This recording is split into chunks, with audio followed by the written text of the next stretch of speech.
సాగయ్యే అన్ని ప్రాంతాల్లోనూ రైతులు ఎదుర్కొంటున్న ప్రధాన సమస్య సిగటోక ఆకుమచ్చ తెగులు.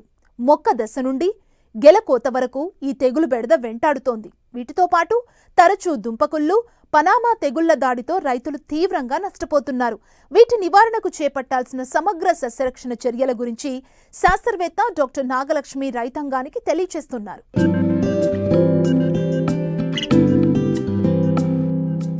తెలుగు రాష్ట్రాల్లో విస్తారంగా సాగుతున్న పండ్ల తోటల్లో అరటి ప్రధానమైంది. ఒకసారి నాటితే 3 సంవత్సరాల వరకు రైతులు గెల దిగుబడి తీస్తున్నారు. అయితే కొన్ని సంవత్సరాలుగా తోటల్లో చీడపీడల బెడద ఎక్కువవడంతో రైతులు 1-2 పంటలకే తోటలను తీయాల్సిన పరిస్థితి ఏర్పడుతోంది. ప్రధానంగా సిగటోక ఆకుమచ్చ, పనామా, దుంపకుళ్ళు వంటి సమస్యలు తోటలను వెన్నాడుతున్నాయి. అధిక సాంద్రత పద్ధతిలో మొక్కలు నాటిన తోటల్లో ఈ సమస్య తీవ్రత మరింత ఎక్కువగా ఉంది. తోటల్లో కలుపు లేకుండా చూసుకుని తగిన ముందు జాగ్రత్తలు తీసుకుంటే ఈ తెగుళ్లను సులభంగా అధిగమించవచ్చని సూచిస్తున్నారు శాస్త్రవేత్త డాక్టర్ నాగలక్ష్మి. ఈ సిగటోక ఆకుమచ్చ తెగులు అనేది వర్షాకాలం జూన్ జూలైలో మొదలయ్యి నవంబర్ దాకా ఉధృతంగా ఉంటుంది. ముఖ్యంగా టిష్యూ కల్చర్ బనానాలో ఎక్కువగా ఉంటుంది. ఇది మొట్టమొదట లేత పసుపు రంగులో ఉన్న చిన్న చిన్న చుక్కల్లాగా మొదలయ్యి ఆకు అంతా కూడా వ్యాపించి ఆకు మొత్తం కూడా మాడిపోయినట్టుగా తయారైపోతుంది. దీనివల్ల మొక్కకి కిరణజన్య సంయోగక్రియ తగ్గి కాయ నాణ్యత లోపిస్తుంది. ఎప్పుడైతే గెల బయటకు విచ్చుకొని వచ్చిందో ఆ తర్వాత కనుక ఈ తెగులు ఉధృతిని మనం అరికట్టకపోతే దాని కాయ నాణ్యత ఖచ్చితంగా దెబ్బతింటుంది. దీనికి మనం నివారణ చర్యలు ముఖ్యంగా పంటని పరిశుభ్రంగా ఉంచాలి. అంటే కలుపులు లేకుండా చూడాలి. అలాగే దుంపని మంచి చోట నుంచి సేకరించాలి. అదేవిధంగా ఎండుటాకులు లేదా తెగులు సోకిన ఆకులను ఎప్పటికప్పుడు మనము తీసి దాన్ని వేయాలి. తర్వాత లాస్ట్లో మనము రసాయనిక పదార్థాల వల్ల కూడా దీన్ని కంట్రోల్ చేయొచ్చు.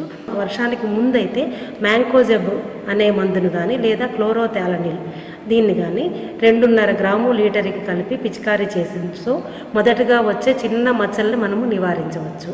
అలాగే వర్షం పడిన తర్వాత ఈ తెగులు వ్యాప్తి విపరీతంగా ఉంటుంది. దాన్ని ఆ ఉధృతిని బట్టి మనము ప్రొపికొనజోల్ 1 లీటర్ నీటికి కలిపి దాన్ని పిచికారీ చేసించో దీని మీద ఉన్న మచ్చల వ్యాప్తి చాలా వరకు నివారించవచ్చు.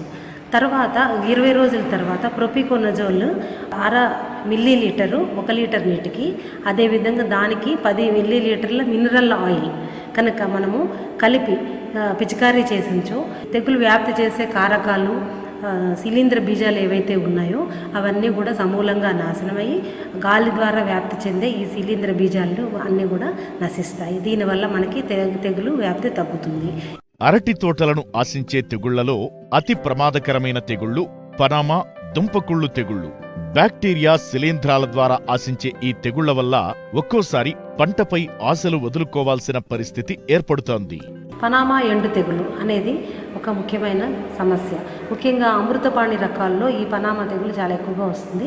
తెగులు సోకిన మొక్కలు ఆకులు ఎండిపోయి పండుబారినట్టుగా అయిపోయి తొడిమ దగ్గర విరిగి వేలాడుతూ కనిపిస్తాయి. అలాగే కాండం మీద నిలువు పగుళ్ళు ఏర్పడతాయి. గమనించక ముందే మనం కొన్ని చర్యలు మనం తీసుకోవాలి. ఆరోగ్యకరమైన పొలం నుంచి విత్తనాన్ని కానీ దుంపల్ని సేకరించాలి. తర్వాత కార్బన్డజిమ్ 1 గ్రామ్ లీటర్ నీటి కలిపిన మందు ద్రావణంలో అరగంట సేపు దుంపల్ని నానబెట్టాలి నాటే ముందు. అలాగే మనం నాటిన తర్వాత 3, 5, 7 నెలల్లో 2 గ్రాముల కార్బన్డజిమ్ లీటర్ నీటికి కలిపి ఆ మందు ద్రావణంతో మొక్క చుట్టూన ఉన్న నేలని తడపాలి. ఈ విధంగా దీన్ని నివారించవచ్చు. అలాగే ఇంకొక ముఖ్యమైన తెగులు బ్యాక్టీరియా ఎండు తెగులు. దీనివల్ల ఈ బ్యాక్టీరియా దుంపకుళ్ళు వస్తుంది మనకి. దీన్ని నివారించడానికి మనము లీటర్కి 25 గ్రాములు బ్లీచింగ్ పౌడర్ని కలిపి ఆ మందు ద్రావణంతో మనము నీటి తడిగా ఉన్న పొలంలో మొదల చుట్టూతా తడుపుకుంటే ఇది చాలా వరకు బాగా పనిచేస్తుంది.